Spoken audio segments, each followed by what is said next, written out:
कायद साहब देखें, पॉलिटिशियन के पास जब खिदमत और अवाम का जज्बा ना हो फिर करैक्टर असैसिनेशन इल्ज़ामत दर इल्ज़ामत आ जाती है। मौलाना साहब मैं पहले दिन से कह रहा हूँ, हारे हुए लश्कर के सिपा सलार हैं, उन्हें बाद इशारे मिलते हैं। नवाज शरीफ साहब बाहर से फ़ोन करते हैं, हल्ला शेरी देते हैं, नून लीग कुछ हल्ला शेरी देती है कि मदरसे के बंदे लाओ हुकूमत गिरा दें। हुकूमत गिर नहीं रही, तो हुकूमत गिर नहीं रही तो आज कल वो मौलाना साहब फरमा रहे थे ज़रूरी थोड़ा कि हर तहरीक का कोई ना कोई नतीजा निकले, एक जदोजहद तवील होती है, कभी दफ़ा नहीं निकलते। आज साबिक़ वज़ीर-ए-आज़म इमरान खान ने फ़ोन किया तो उन्हें फिर जोश आ गया। पता नहीं किसने रात को नींद आई है कि हुकूमत जा रही है इमरान खान साहब की, जानी नहीं जानी वो तो एक लोगों को कंजम्पशन के लिए ये बार बार किया जाता है या क्या है। और साथ जो है ये भी पता चल रहा है कि मियां नवाज शरीफ दोबारा बहुत बड़े जलसे जुलूस नहीं कर सकी PDM, एक कड़वा सच है। अब सारी की सारी जंग सोशल मीडिया और TV पे है। मुझे बताया मौलाना फजलुर रहमान ने इस दौरान अपने हलके की क्या खिदमत की इन 2.5 सालों में। जब कश्मीर कमेटी के सरबराह रहे थे तो कश्मीर के लिए क्या क्या किया, मौजूदा हुकूमत ने क्या किया। अब दोनों जमातें, पहले एक जमात आके दूसरे को बुरा भला कहती है, उसके 15 मिनट बाद दूसरी जमात प्रेस कॉन्फ्रेंस करेगी, दूसरे को गालियाँ देगी। अब सियासत गाली गलोच तक महदूद होकर रह गई है, इल्ज़ाम तक रह गई है। नवाज शरीफ साहब का कोई पैगाम आया, फिर इन्होंने जरदारी साहब से कोई बात की, क्या बात की? अच्छा नहीं, मुझे बता दें, कोई दर्जनों दफ़ा बात कर चुके हैं। हाँ। इन्होंने बात करनी क्या है, इनका मकसद ये है एहतसाब से बचा जाए। यही है ना कि मौलाना साहब को भी नैब का नोटिस मिल चुका है, जरदारी साहब के साथ खैर अंडरस्टैंडिंग हो चुकी है, बकौल आपके कि डील नहीं होती, NRO नहीं होता, डील हो चुकी है। मौलाना साहब अंडरस्टैंडिंग चाह रहे हैं। जिस दिन इनके साथ अंडरस्टैंडिंग हो जाएगी तो ये खुद ही कहेंगे, जैसे 2014 में कहते थे जत्थे हुकूमत नहीं गिरा सकते, अवाम की मुंतवी हुकूमत है, ये 5 साल पूरा करेगी। यही इमरान खान के हक में नारे लगाते हुए मौलाना साहब नज़र आएंगे। आज इनकी डील करा देना, इनके भाई पर जो इनके करीबी लोग पकड़े गए हैं उनको छुड़वा देना ऐप से। तो मौलाना फजलुर रहमान का आप बयानिया चेंज होते हुए देखिएगा। जैसे कभी नवाज शरीफ का बयानिया था हर बात में इस्टेब्लिशमेंट को हिट, जब कोई अदालत ने फैसला हक में दे दिया तो क्या बात है भाई, इस मुल्क में जज जिंदा, जब खिलाफ दे दिया तो इन 5 को बाहर फेंके। मरियम पेशी पे गई, जाती उम्रा प्रॉपर्टी के कागज मुझे आज बंदा देखे गया, होश रुबा इंफॉर्मेशन है उसमें। क्या है उसमें? जालसाजी से पैसे ली गई प्रॉपर्टी, उसकी ट्रेल ही नहीं, मनी ट्रेल ही नहीं है, लेकिन नैब उसको क्यों नहीं बुला रही? क्या आपका मतलब बिला वजह ही है? तो पत्थरों से डर गई है? नहीं नहीं नहीं, डर नहीं गई। जिनसे बात होनी थी उन्होंने कहा मरियम को खुली छुट्टी है। वजह क्या? उन्होंने किसी ताकतवर मुल्क ने कहा कि मरियम की तरफ जिसने हाथ डाला फिर हम हुकूमत को उनके अंजाम तक लेके जाएंगे। और ये बात वज़ीर-ए-आज़म इमरान खान साहब को बाखूबी पता है कि इन हालात में कितना, वो कहते हैं NRO नहीं देना, NRO नहीं देना, NRO नहीं देना, ठीक कहते हैं, लेकिन मरियम को उनके चाहने के बावजूद भी गिरफ्तार नहीं कर पा रही नैब।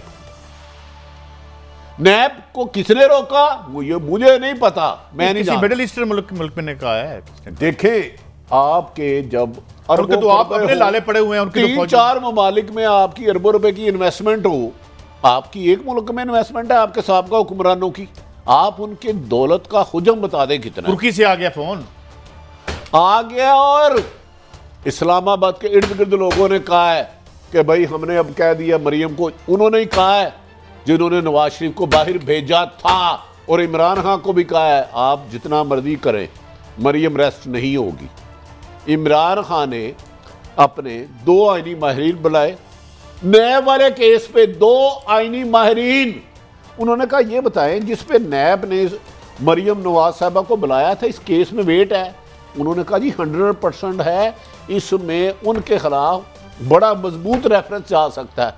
तो उन्होंने कहा कि आप इस सिलसिले में बात करें शहनशाह अकबर, सॉरी मतलब कौन से थे शहनशाह? शहजाद ओ यार नहीं, ओ भाई वो जो बादशाह रहे अकबर, अकबर। तो जब उन्होंने आगे बात की, उन्होंने कहा यार आप इस इशू पे ना आए, हमने मरियम को नहीं रेस्ट करना, नो मोर। इससे ज्यादा और क्या खुली खबर? इमरान खान को कोई फिक्र ही नहीं है, क्योंकि इमरान खान ने ना हुकूमत बनाई है ना बचानी है। दूसरी बात, अगर शो ऑफ हैंड ना हुई, मुस्लिम लीग नून की पंजाब में एक सीट कम हो रही है। अगर शो ऑफ हैंड ना हुई तो सीट मुस्लिम लीग नून लूज कर जाएगी, लूज कर रही है। तो फिर वो क्यों मुखालफत कर रहे हैं शो ऑफ हैंड की? देखिए, ये उन्होंने शो ऑफ हैंड वो इमरान खान की मुखालफत के लिए कर रहे हैं, लेकिन हमेशा हुकूमतें खुफिया बैलेटिंग पे जोर देती हैं क्योंकि उनके पास दबाव होता है, ताकत होती है, पैसा होता है, इन्वेस्टर होता है, खर्च करते हैं। अपोजिशन हमेशा शो ऑफ हैंड कहती है। इस दफ़ा सिर्फ के इमरान खान के होते हुए ये अच्छा काम ना हो जाए कि शो ऑफ हैंड करप्शन का बाब ना बंद हो जाए। जो आप कह रहे हैं ना, ये मौलाना फजलुर रहमान साहब तिकोन क्या कर रही है, नहीं बहुत कुछ हासिल कर लिया है, लेकिन साहिब इल्म को थोड़ा सा अपनी हिस्ट्री देखना होगी। पीपल्स पार्टी के केस बंद टोटली, मैं बारहा कह चुका हूँ कि मुझे बताएं कौन कौन से पकड़े गए। इसका मतलब है पीपल्स पार्टी सिंध में फरिश्तों की पार्टी है, नैब को पकड़े ही नहीं रही वहाँ। ये बताएं मलिक साहब, मुझे एक बेबैनी किस्म की अब रेंगलिंग नहीं होकर रह गई। आज उनका फ़ोन आया, आज हम तेज़ हो गए, तेज़ हो गए। इसका मतलब है ये एक इंच ना आगे जाने के काबिल है ना पीछे जाने के काबिल है।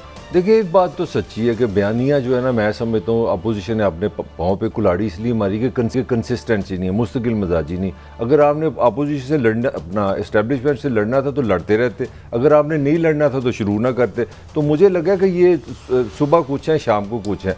अब इस वक्त में बात क्या हुई है? अब इस वक्त सिचुएशन ये है कि नवाज शरीफ का आर्गूमेंट पहले ये था कि 11-12 महीने तो मैंने शहबाज शरीफ को दिए कि वो जिसको आप अंडरस्टैंडिंग कहते हैं, जिस तरह आप कहते हैं मुकमुका तो यहाँ होता नहीं है, तो शहबाज शरीफ भी अंडरस्टैंडिंग ना कर सके। फिर दूसरा नैरेटिव आ गया, वो ये आ गया कि अपने जरदारी साहब के पास एक ऐसी ताकत है कि वो मुकमुका कर सकते हैं। वो मुकमुका क्या था? वो ये था कि सेनेट से भी अक्सरियत आ सकती है। फिर मुकमुका था अदम इत्मीनान भी आ सकता है अगर वो खामोश ने। अब मुझे ये लगा कि नवाज शरीफ फिर अपनी पुरानी पोजीशन पे चले गए कि हाथ फिर कुछ नहीं आया। कल परसों देख लें, कल फर्स्ट टाइम उन्होंने फिर टोन बदली है। उन्होंने फिर बराह रास्त नाम लिया कि वो लोग जिम्मेदार हैं इस महंगाई के जो इमरान को ले हैं। उन्होंने जर्नैलों का नाम लिया। तो ये पिंग पोंग है बेसिकली। नहायत काबिल एहतराम, इस वक्त बहुत ज़्यादा काबिल एहतराम और बड़े दबंग हैं फ़ायदी साहब। उन्होंने कहा मादी में वज़ीर आज़म को तलब किया जाता रहा सुप्रीम कोर्ट में। मादी में सुप्रीम कोर्ट में हमले भी हुए हैं, आपको पता है? नहीं, मेरा ख्याल है आप पाकिस्तान की हिस्ट्री से आशना नहीं तो हुए हैं। तो कल कोई हाई कोर्ट में भी तो हमला हुआ है। अच्छा, इस्लामाबाद हाई कोर्ट में हमला हुआ है। कल हाई कोर्ट इस्लामाबाद में है। दो दिन पहले मसूर हुए हैं हमारे चीफ जस्टिस तीन घंटों को। वो हमला अदालत पे नहीं हुआ, चीफ जस्टिस वो एक एहतजाज हुआ है। जरा भट्टी साहब किसी और तरफ इशारा कर रहे हैं। नहीं, क्यों नहीं हुआ भाई? तोड़ के अंदर नहीं, मैं आपकी बात कर रहा हूँ जो आप 90s की बात। नहीं, वो भी सजाद अली शाह थे, उन्होंने छुप के जान मैं वो कह रहा हूँ उसकी बात। उसमें MNS के नाम शामिल है। मुझे याद है तारक अजीज साहब उसमें असेंबली से भी बार वुकला है, तो वुकला के लिए कानून अलग है। अख्तर रसूल साहब थे वो बड़ा जो केस आप उसकी बात कर रहा हूँ। नहीं, कोई और था, सारे थे, सारे वो तो बेचारे फ्रंट मैन थे ना। इधर वैगन किसी ने कराई, पैसे किसी ने बांटे, हाई कोर्ट हुआ। मुझे वाले पराठे भी पक्के थे, खाना दिया गया था बकायदा, हमलावरों को तैयार किया गया था। ये बताएं कि वजीर आज़म को तलब करना सही किया। मैं समझता हूँ चाहे यूसुफ रज़ा गिलानी पे किया, इमरान खान साहब को किया तलब, या नवाज शरीफ को, लेकिन यार ये सुप्रीम हाई कोर्ट में जो हमला हुआ है इस पे किसी को क्यों नहीं तलब किया गया? मैं तो समझता हूँ मुल्क के वसीतर मफाद में आता है, इस्लामाबाद के कोई और मुल्क है। नहीं, तलब नहीं किया। इसी पे बिल्कुल इसी तरह करोड़ों रुपए की वीडियो चली, उस पर भी कोई केस नहीं बना। अफ्रीका का तो नहीं है कोई? नहीं, सारे अफ्रीका बना है, मैं वही बता रहा हूँ, सारे कैपिटल बना हुआ है, अफ्रीका ही बना है।